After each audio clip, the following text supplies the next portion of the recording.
औरत क्यों रोती है? एक दिन नन्हे अली ने अपनी माँ को रोते हुए देखा। इसका छोटा सा दिल परेशान हो गया।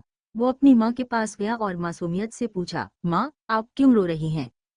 माँ ने अपने आंसू पोंछे मुस्कुराने की कोशिश की और नरमी से कहा, बेटा मैं एक औरत हूँ। अली की बनवी चढ़ गई। मैं ये बात नहीं समझता, उसने उलझन में कहा। माँ ने उसे अपने गले लगा लिया, इसके बालों में उंगलियां फेरी और धीमी आवाज में कहा, तुम कभी समझ ही नहीं सकते मेरे प्यारे। अली को ये जवाब कुछ खास समझ नहीं आया, मगर माँ की गर्मजोशी ने उसे सुकून दिया। कुछ देर बाद अली अपने वालिद के पास गया, जो सहन में बैठे अखबार पढ़ रहे थे। उसने उसी सवाल को अपने वालिद के सामने दोहराया, अब्बू माँ हमेशा क्यों रोती हैं, वो भी अक्सर बगैर किसी वजह के। बाप ने अखबार से नजरें उठाए, एक गहरी सांस ली और कहा, बेटा तमाम औरतें बिलावजह ही रोती हैं, ये उनकी फितरत है। अली के वालिद के इस जवाब से भी उसे कोई खास तसल्ली न मिली और वो अब भी माँ के आंसुओं के राज को समझने से कासिर था। वक्त पर लगाकर उड़ता रहा। नन्हा अली अब बड़ा हो चुका था। उसने तालीम हासिल की और एक कामयाब जिंदगी बसर कर रहा था। मगर बचपन का वो सवाल, आखिर औरत क्यों रोती है, उसके दिल में कहीं गहरा छुपा हुआ था, जो अक्सर उसे परेशान करता था। इसने अपनी जिंदगी में कई खवातीन को रोते देखा था, कभी खुशी में तो कभी गम में, कभी बज़ाहिर किसी वजह के और कभी बज़ाहिर बगैर किसी वजह के। हर बार उसे बचपन में माँ और बाप के दिए गए जवाब याद आते, मगर उसका दिल फिर भी इस राज को समझना चाहता था। एक दिन उसने शहर के एक बुजुर्ग और दाना इंसान के बारे में सुना, जो इल्म और हिकमत के लिए मशहूर थे। अली ने फैसला किया कि वो उस दाना शख्स से जरूर मिलेगा और अपने दिल का ये बरसों पुराना सवाल पूछेगा। वो बुजुर्ग आलम के आस्ताने पर पहुंचा। दाना शख्स एक पुरसकून माहौल में बैठे थे। इनके चेहरे पर गहरा सुकून और आंखों में हिकमत की चमक थी। अली ने इन्हें सलाम किया और अपना तारुफ कराने के बाद अदब से अपना सवाल पेश किया। अली कदर, मैं बरसों से एक सवाल का जवाब तलाश कर रहा हूँ, बराह करम मेरी रहनुमाई फरमाए। मुझे बताइए, औरत क्यों रोती है? दाना शख्स ने अली की तरफ देखा। एक धीमी मुस्कुराहट उनके होठों पर फैल गई और उन्होंने गहरी सांस लेते हुए जवाब देना शुरू किया। मेरे बच्चे, जब अल्लाह ताला ने औरत को तख्लीक किया तो उसे ख़ास और मुनफरिद औसाफ से नवाजा।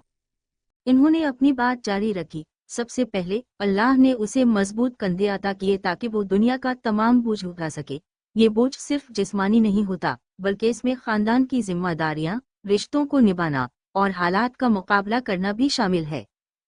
फिर अल्लाह ने इसे नरम और शफीक बाजू दिए, जो सिर्फ एक बच्चे को ही गले नहीं लगाते बल्कि जब कोई परेशान या दुखी हो तो उसे सुकून और हिम्मत देते हैं। इसके बाजू में ऐसी शफकत होती है जो हर गम को हल्का कर देती है।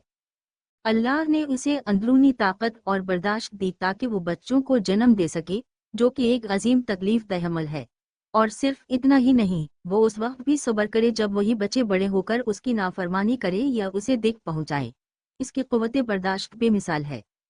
अल्लाह ने उसे ऐसी हिम्मत दी ताकि वो अपने खानदान का बोझ उठा सके, बेशुमार मुसीबतों और आजमाइशों में सब्र करे और अपनी ज़बान पर शिकवा तक न लाए। वो अपने दुखों को सीने में दफन कर लेती है ताकि इसके प्यारों को परेशानी ना हो। उसे अपने बच्चों के लिए ऐसी मोहब्बत दी जो कभी ख़त्म ना हो, ऐसी खालिस और बेलौस मोहब्बत जो हर हद से बढ़कर होती है। चाहे वो बच्चे कितनी ही तकलीफ का सबब बने, कितनी ही गलतियां करें, वो माँ फिर भी उनसे बेपनाह मोहब्बत करती है और उनके लिए अपनी जान भी कुर्बान कर देती है। दाना शख्स एक लम्हे के लिए रुके, फिर गहरी सांस लेते हुए अपनी बात मुकम्मल की और आखिर में, ए मेरे बच्चे, अल्लाह ताला ने औरत को आंसू अता किए। ये आंसू इसकी कमजोरी नहीं है। ये आंसू इसलिए दिए गए ताकि जब बोझ हद से बढ़ जाए, जब दुनिया की तमाम मुश्किलात इस पर हावी हो जाए, तो वो उन आंसुओं के जरिए अपना बोझ हल्का कर ले, अपने दिल का बोझ उतार दे। और जब वो रो लेती है, तो उसे फिर से जिंदगी की राह पर चलने की कुव्वत और हिम्मत मिलती है। यही इसकी वाहिद कमजोरी है, मगर यही इसकी सबसे बड़ी ताकत भी है।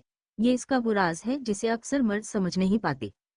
दाना शख्स ने अली की आंखों में गहराई से देखा और कहा, इसलिए मेरे बच्चे, दुनिया की हर औरत के आंसू की कद्र करो, चाहे वो बज़ाहिर बेवजह ही क्यों ना हो। ये आंसू सिर्फ जज्बात का इजहार नहीं होते, बल्कि ये इसकी अंदरूनी ताकत और सब्र की गवाही देते हैं। हमेशा याद रखना, जिस दिन तुम पैदा हुए, इस दिन तुम्हारी माँ का जिस्म तुम्हें अपनी ग़िज़ा देता रहा। 9 माह तक उसने तुम्हें अपने वजूद का हिस्सा बनाए रखा।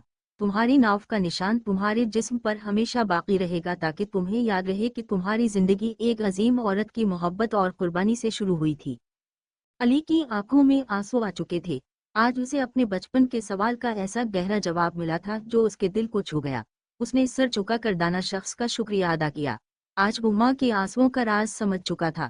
اس نے دل ہی دل میں دعا کی، اے رب، میں جتنی بار سانس لوں تو میری ماں اور تمام ماؤں کو جنت نصیب فرما، آمین۔